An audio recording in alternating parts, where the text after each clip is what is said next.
Are you worried that Social Security is going to be there for you in its entirety 8, 9, 10 years from now?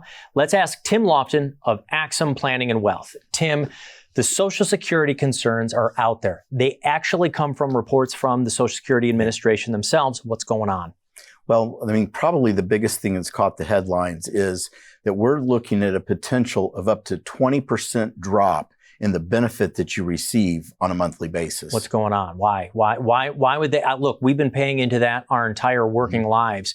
That's the guarantee that we've been hoping for, our own personal pension, if you will. We know that it's supposed to augment the rest of our savings, but we get to retirement, we're 65, 70, 72 years old, and then you tell me I'm going to take a 20% reduction? What's going on? Well, they're hiding behind the idea that they've been telling us this for a long time, Spike. I mean, this has been coming on that statement we receive. The more important concern is, what are we going to do about it?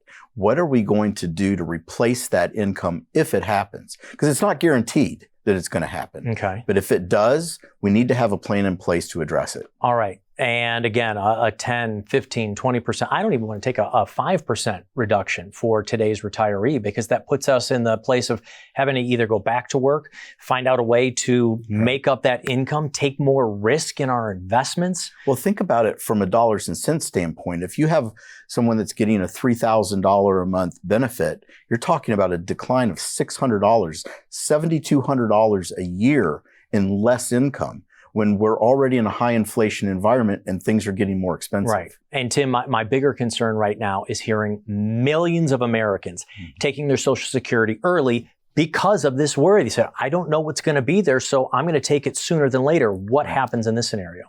Well, the problem there is that you can't undo it. When you start taking that income and you decide Social Security is going to start today, that's for the rest of your life. And it can have an impact in the long term if I needed higher income down the road and I didn't wait out of that concern. And by the way, of course, there is a reduction if you take it as early as 62, 63, or 64. Right. Almost up to 25 to 30% lower if you started as early as 62. And the other issue that you see is a lot of people are looking at that full retirement age now is up to 67 years old. And so if I'm wanting to retire in the traditional 65 age group, I still may not be at an age where I get my full retirement benefit. Okay.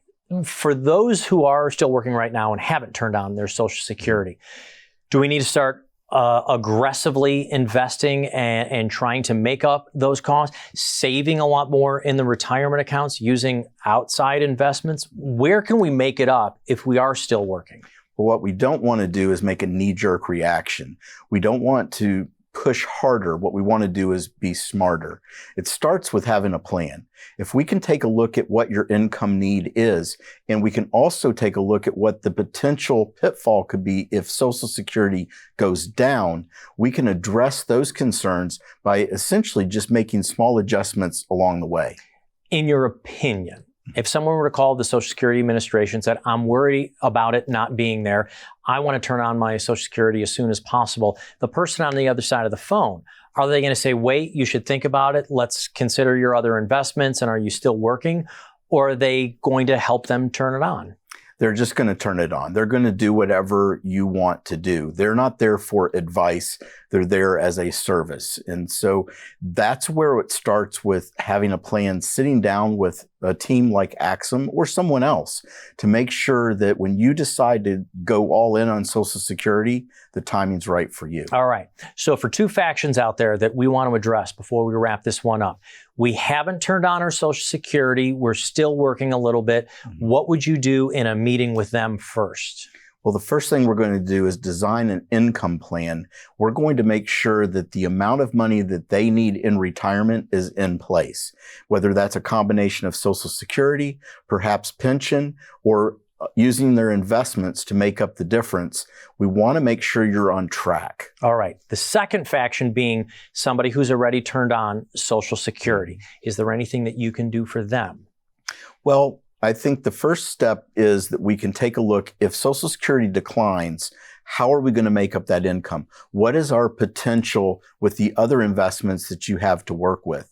And then making sure that those dollars are in the places they should be to be able to deliver on that income need. Tim Lofton, thank you so much. If you're concerned about your Social Security being reduced within the next decade, through your retirement years, do yourself a favor, sit down with an independent financial advisory firm, a retirement specialist, tax specialist, somebody who can help you figure it out. So whether you've started your Social Security or you haven't started it yet, do yourself a favor. Click the link below, call the phone number so you can sit down with the team here at Axum Planning and Wealth and Tim Lofton, the creator of the Retirement Blueprint.